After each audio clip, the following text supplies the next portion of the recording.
Yes, this is our video number 2, chapter 12, electricity. Why we are studying electricity? Because it is one of the important chapters of your syllabus.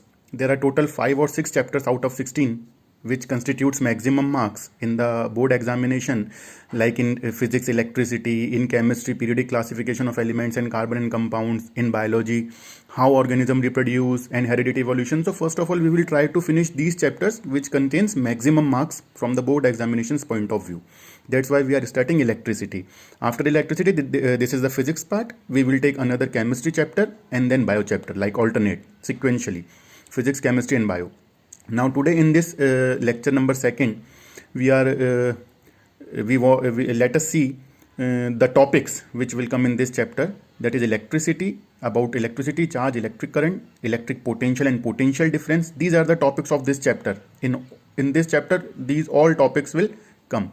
Circuit diagrams, Ohm's law, resistance, factors on which resistance of a conductor wire depends, resistance of a system of resistors, resistance in series and parallel combination, heating effect of electric current, practical applications of heating effect of electric current, electric power, and numericals related to above these mentioned topics. So these topics we will cover in this chapter.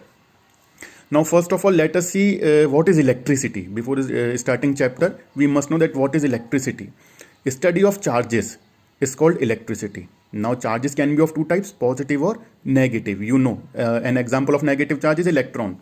So study of charges, whenever we study about the charges, that means we are studying about the electricity. अभी जो charges हैं ये दो तरीके से हो सकते हैं, या तो ये चार्ज रेस्ट में हो सकते हैं या ये चार्ज मोशन में हो सकते हैं। रेस्ट में मतलब रुके हुए हैं और मोशन में मतलब ये फ्लो कर रहे हैं। अगर ये चार्ज रेस्ट में हैं और हम इनकी पढ़ाई कर रहे हैं, उस ब्रांच को हम कहते हैं इलेक्ट्रोस्टैटिक्स या फिर स्टैटिक इलेक्ट्रिसिटी। अगर ये चार्ज मोशन में है यानी ट्रेवल कर रहे हैं किसी कंडक्टर के अंदर, ऑब्वियसली कंडक्टर के अंदर ही ट्रेवल करेंगे, किसी वायर के अंदर या किसी लिक्विड सॉल्यूशन के अंदर, तो हम कहेंगे कि हम क्या पढ़ रहे हैं, करंट इलेक्ट्रिसिटी। क्लास 10th में हमको करंट इलेक्ट्रिसिटी को पढ़ना है, यानी जब चार्जेस मोशन में है। स्टैटिक इलेक्ट्रिसिटी को हमको इतना नहीं पढ़ना है, पर फिर भी आपको पता होना चाहिए स्टैटिक इलेक्ट्रिसिटी क्या है, जिसको हम इलेक्ट्रोस्टैटिक्स भी कहते हैं, और करंट इलेक्ट्रिसिटी क्या है, जो हमको क्लास 10th में पढ़ना है। स्टैटिक इलेक्ट्रिसिटी का एक एग्जांपल मैं आपको देता हूँ यहाँ पे। जैसे मान लीजिए आपने कई बार देखा होगा, एक स्केल लिया आपने, प्लास्टिक स्केल, उसको अपने हेयर्स पे रब किया। रब करने के बाद अगर आप उसको एक पेपर का पीस लेके जाते हैं उसके पास में, पेपर पीस, तो आप देखते हैं कि वो पेपर का पीस उसके पास अट्रैक्ट हो जाता है। ऐसा क्यों हुआ? क्योंकि जब आपने उस स्केल को अपने बालों से रब किया तो उसके ऊपर उसके अंदर चार्ज प्रोड्यूस हो गए। चलिए हम मान लेते हैं पॉजिटिव चार्ज प्रोड्यूस हो गए। जैसे ही आप दूसरा उसके पास पेपर लेके जाएंगे तो उस पेपर के अंदर जितने भी पॉजिटिव चार्ज हैं वो इस पॉजिटिव से रिपेल होकर के दूर जाएंगे, और जितने भी नेगेटिव चार्ज हैं वो अट्रैक्ट होकर के इस पॉजिटिव के पास आएंगे। तो आपने देखा ये बॉडी चार्ज हो गई, पर क्योंकि ये स्केल है, ये एक इंसुलेटर है, इसके अंदर ये चार्ज ट्रेवल नहीं कर सकते, एक ही जगह पे रहेंगे और उसी इकट्ठे होने की वजह से अपना इफेक्ट दिखाएंगे। That's why in this electricity can not flow, that's why this example comes under static electricity.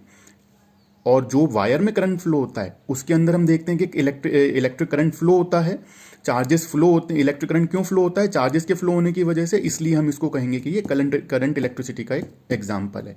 In class 10th हमको जो पढ़ना है वो सिर्फ करंट इलेक्ट्रिसिटी का पार्ट पढ़ना है, स्टैटिक इलेक्ट्रिसिटी का पार्ट नहीं पढ़ना। ये 11th और 12th क्लास में ज़्यादा आता है। और जो ये हमारा करंट इलेक्ट्रिसिटी वाला पार्ट है, इसमें भी हमको मैक्सिमम जो पढ़ना है वो इलेक्ट्रिसिटी थ्रू मेटल्स और कंडक्टर्स पढ़ना है।